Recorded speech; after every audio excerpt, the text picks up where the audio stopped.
आणखी एक महत्त्वाची बातमी ती म्हणजे नागपुरातील आणखी एक उड्डाण पूल थेट लोकांच्या घराच्या खिडकी आणि बाल्कनीपर्यंत आलाय।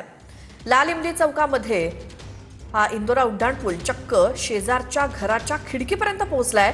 घराची खिडकी आणि कुठे घराचे शेड काही फरक कळत नाहीये। थेट उड्डाण पुलावरती हे सगळं अगदी जवळ आल्यामुळे लोकांची अडचण झाली आहे। अशा प्रकारे अशोक चौकामध्ये उड्डाण पूल घराच्या बाल्कनीमध्ये आला होता आणि त्यानंतर आता नागपुरात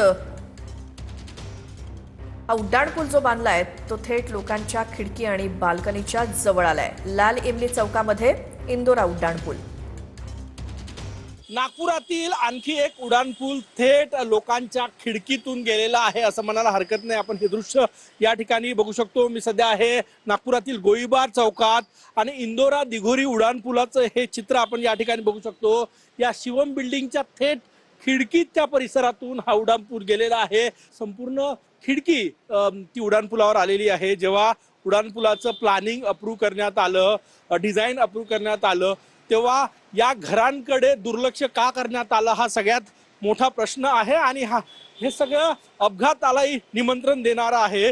नागपुरात विकास होतोय, जोमानं विकास होतोय।